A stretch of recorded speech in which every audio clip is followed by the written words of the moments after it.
గత 2 రోజులుగా సోషల్ మీడియాలో వస్తున్నటువంటి సాక్షి ఛానల్ కూడా దీని మీద స్పందించి చాలా చక్కగా న్యూస్ వేయడం జరిగింది. నేను సాక్షి ఛానల్ వారికి ఒకటే తెలియజేస్తున్నాను. అయ్యా సాక్షి ఛానల్ వారు, సంవత్సరానికి 100 కోట్ల రూపాయలు ఒక ఎమ్మెల్యే సంపాదిస్తే మరి 20 సంవత్సరాలుగా చేసినటువంటి మీ ఎమ్మెల్యే తెల్లం బాలరాజు 20 సంవత్సరాలకి ఎన్ని వేల కోట్లు సంపాదించాలని నేను సూటిగా మిమ్మల్ని ప్రశ్న చేస్తున్నాను. ఈరోజు ఏదో మాటల్లో మాట మాట్లాడుకునేటువంటి ఒక సంభాషణ తీసుకొచ్చి సోషల్ మీడియాలో పెట్టి సునకానందం పొందుతున్నటువంటి ఏదైతే సాక్షి ఛానల్ వారికి నేను తెలియజేస్తున్నాను, రేపు మేము కూడా అధికారంలో ఉన్నాం.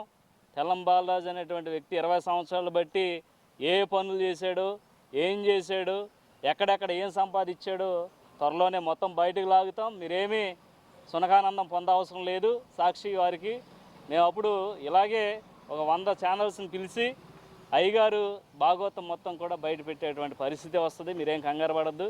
అలాగే ఈరోజు ఎన్డీఏ కూటమిని దెబ్బ కొట్టడానికి, అలాగే ఇక్కడ ఉన్నటువంటి పరిస్థితులను ఇంకా అంటే నాయకుల్లో ఒక అసహనాన్ని తీసుకురావడానికి ఈ విధంగా సునకానందం పొందుతున్నటువంటి సోషల్ మీడియా వారికి మేము తప్పకుండా బుద్ధి చెప్తాం. అలాగే అధిష్టానానికి కూడా ఇది మెసేజ్ పాస్ చేయడం జరిగింది. సంవత్సర కాలం నుంచి కూడా ఏం చేయకూడదు, ఒక ఏజెన్సీ ప్రాంతంలో ఎన్నడూ లేని విధంగా భయంకరమైనటువంటి అనేక సంఘటనలు జరుగుతున్నాయనే యూట్యూబ్ ఛానల్ వారు ప్రచురిస్తే దానికి కూడా గట్టిగా సమాధానం చెప్పి వారిని కూడా జైల్లో కూర్చోబెట్టే పరిస్థితి తీసుకొచ్చాం.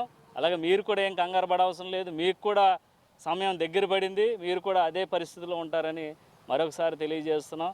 అలాగే ఈరోజు ఎన్డీఏ కూటమి పోలవరం నియోజకవర్గంలో చూస్తున్నటువంటి అభివృద్ధిని ఓర్చుకోలేక, అలాగే సంవత్సర కాలంలో ఎంత అభివృద్ధి చేశామో, వాళ్ళు 5 సంవత్సరాలు 50 లక్షల రూపాయలు సీసీ రోడ్లు పోస్తే నేను ఒక సంవత్సర కాలంలో 57 కోట్ల రూపాయలు నేను సీసీ రోడ్లు పోయడం జరిగింది.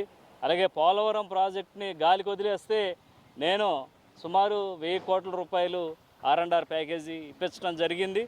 అలాగే హైవేలు కానీ, అలాగే నిరుపేదలకు ఇల్లు కానీ ఈరోజు, అలాగే పంచాయతీకి సంబంధించి ప్రతి ఒక్క డెవలప్మెంట్ కానీ, అలాగే ప్రతి ఒక్కటి కూడా మేము ఈరోజు చేసుకుంటూ ముందుకు వెళ్తున్నాం.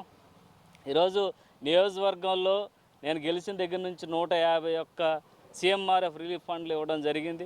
ఇలాంటివన్నీ కూడా ప్రజలకు చేరువవుతున్నాం, ప్రజలకు మంచి చేస్తున్నాం, ప్రజలకు దగ్గర అవుతున్నాం అనేటువంటి ఒక ఆలోచనతో ఈరోజు సోషల్ మీడియాలో అసభ్యంగా మాట్లాడుతూ, అలాగే ఏదో ఎవరో మాట్లాడినటువంటి మాటల్ని పోస్ట్ చేసి సునకానందం పొందుతున్నటువంటి వారికి త్వరలోనే బుద్ధి చెప్తాం. అలాగే ఈరోజు ఇలాంటి ఏవో న్యూస్లు వచ్చినాయని మేమేమో భయపడే పరిస్థితి ఉండదు. ఇలాంటి తాకటాకు చప్పుళ్ళకి ఇక్కడ పోలవరం ఎమ్మెల్యే, జనసేన ఎమ్మెల్యే భయపడే ప్రసక్తి ఉండదని మరొకసారి తెలియజేస్తూ, తప్పకుండా వీటన్నిటికి కూడా పునిస్టాప్ అనేది పడద్ది. తప్పకుండా వీరందరికీ కూడా బుద్ధి చెప్పేటువంటి కార్యక్రమం కూడా వస్తుందని మేము మరొకసారి తెలియజేసి సెలవు తీసుకుంటాం. మీరు అడగాలి, మీరు అడిగితే నేను చెప్తాను. నేనేం చెప్పను, నేను చెప్పినట్టు ఉంటుంది. మళ్ళీ డబ్బులు లెక్క పెట్టుకోవాలంటే మీరు త్వరగా వదిలితే డబ్బులు లెక్క పెట్టుకుంటారు.